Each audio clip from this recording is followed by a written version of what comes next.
Every once in a while, something happens that forces you to pause. Maybe you achieve something you've been working toward for months, maybe years.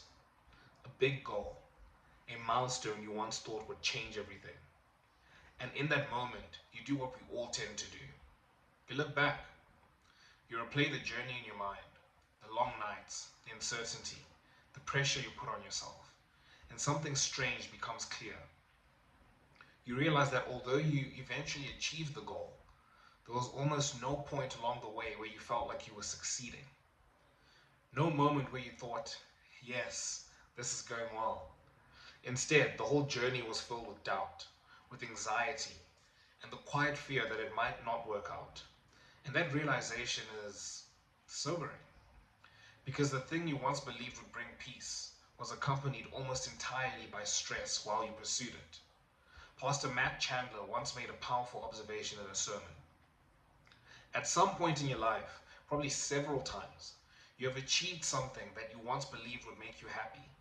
A job, a relationship, a milestone. Something you convinced yourself would finally satisfy you.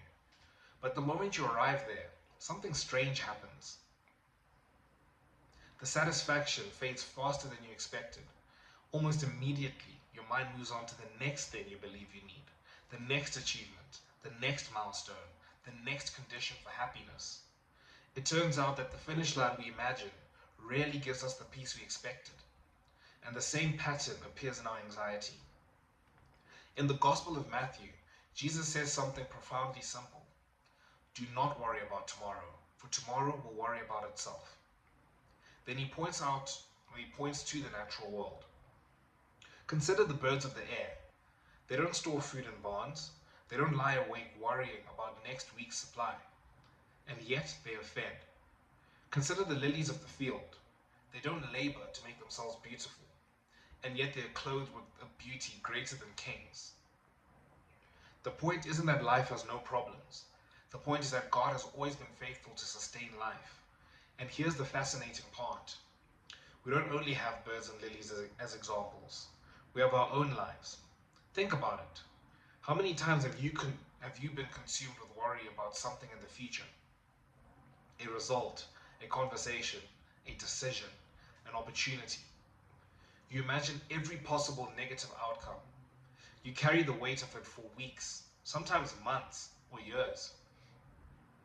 And then eventually the moment arrives. The thing happens. And more often than not, you deal with it. You get through it. And almost immediately, your mind moves on to the next problem waiting on the horizon. Which raises the powerful question. If we have survived every fear that once consumed us, why do we trust our anxiety more than our experience? Perhaps the wiser thing to do is this. The next time you reach the summit of a goal, the apex of something you once feared might never happen, pause for a moment. Look backwards.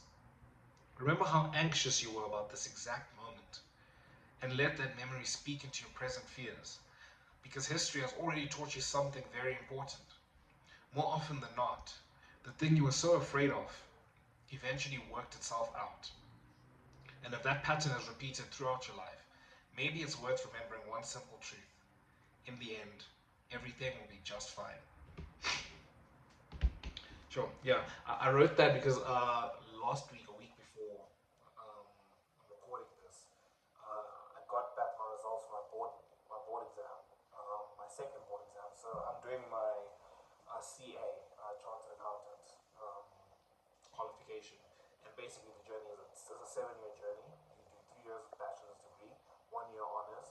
Then at the end of your honors year, you go into a period of articles where it's basically like a practical period. You're working, but you're achieving like competencies to be like cool. You know, you studied stuff, but like can you actually like apply yourself in finance?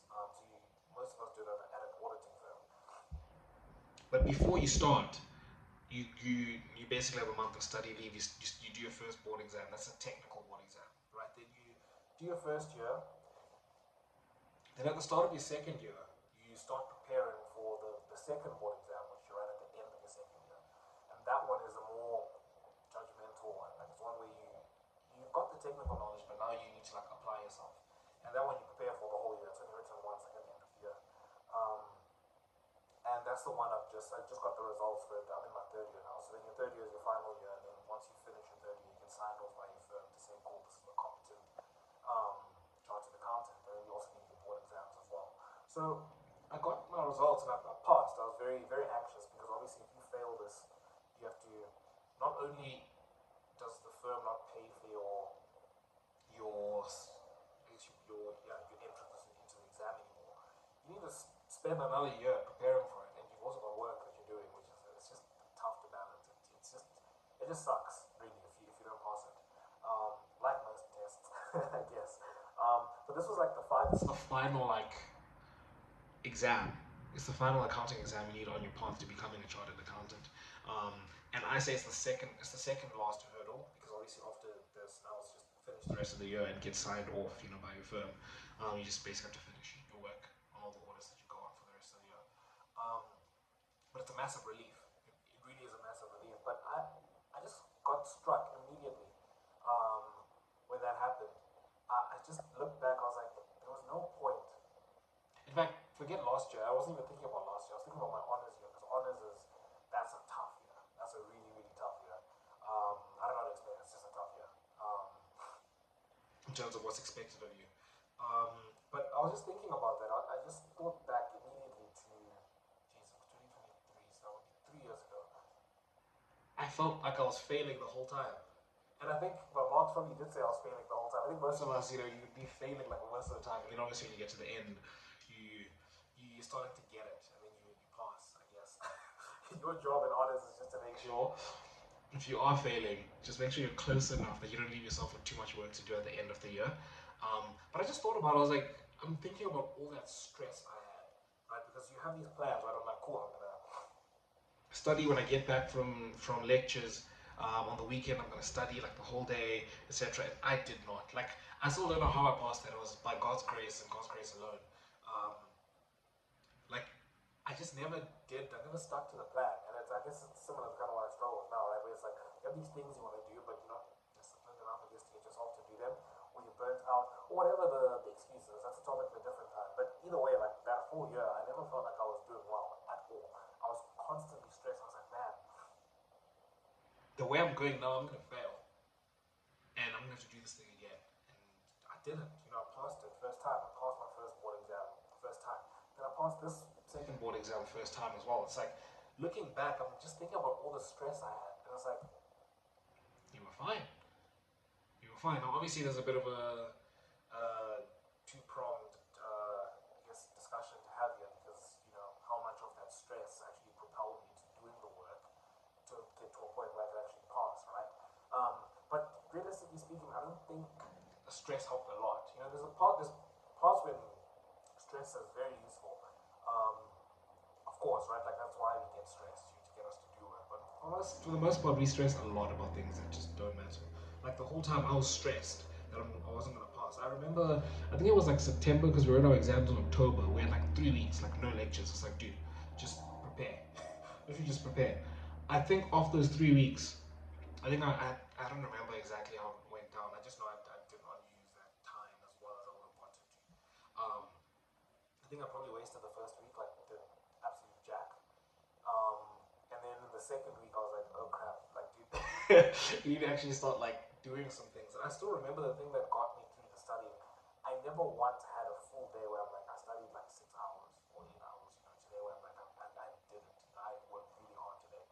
I remember the thing that got me was, because I would stay with with family friends, because my family moved to New Zealand, and we were still here in South Africa, and I was staying with them for the year, and I had like my own like room that was like separate from the house, like essentially like a bedroom, bathroom, and yeah. But if you want to go to the kitchen, you go to the main house, right?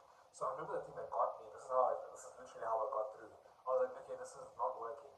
Because what would usually happen is I would leave that room.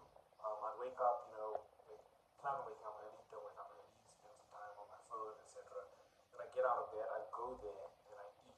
I eat and I watch YouTube or whatever it is, and then the day would just go. I just wouldn't get to studying. So I was like, okay, cool, this is what we're gonna do, right? Before you go, you're gonna sit down at your desk and you're just gonna 30 minutes at least. Ideally, you probably want to sit for like an hour, 2 hours, and then come back afterwards and do another like 2 hours, 3, 4 hours. But I was like, at the very least, before you go, To like eat and watch YouTube, etc., etc., sit down for at least 30 minutes. Just go through something, please. I was pleading with myself, and that's what I did.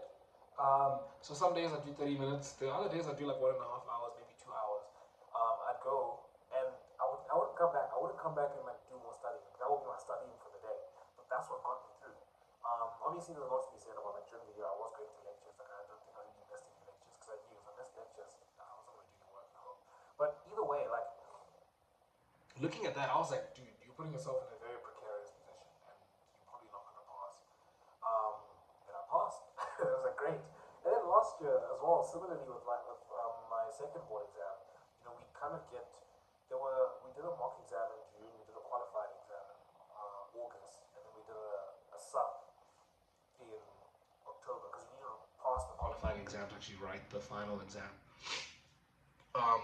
Yeah, so we'd get like leave, you'd get like a couple of days. So the way it works is you get the pre-release, say on the Friday morning, right? And you'd take leave, right? You'd have Friday, Saturday, Sunday, Monday, and Tuesday. You'd have 5 days basically, right? You've got the scenario. They basically triggered like the main things you need to research, and you'd research, you put together your research pack, and that's what you take into the exam on the Wednesday, right? I remember, again, even for the final one, and I was like, dude, what are you doing? Like, even for the final one, I'd waste the first day. I'd practically waste the second day as well. And then I'd start like, oh, okay, let me actually start kicking into gear. But like again, I never felt like, for the level of work I had to do, I never felt like I was doing enough at any point. I felt like I was shooting myself in the foot. And then awesome, it was fine.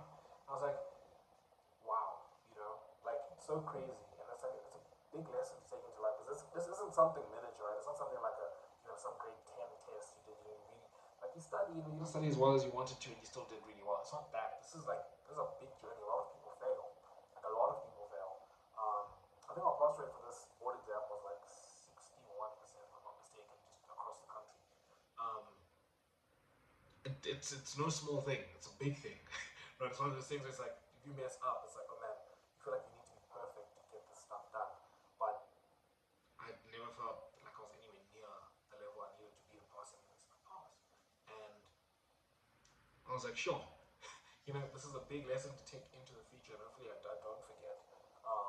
Like, whatever you're being anxious about now, think about how you're going to feel a year or two from now, looking back. Everything's going to be fine. Like, it's going to be fine, right? But we stress about all these things, and I just found that like an interesting observation for me to make, especially because I'm constantly stressed, like just with work and stuff.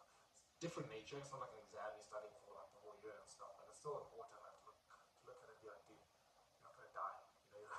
You're not gonna die even if things go badly, but they tend to work out. That's been my experience, anyways. But yeah, I'd love to get you guys' thoughts in the comment section below. Be sure to subscribe to join the Self-Improvement Brotherhood, and until next time, see you guys.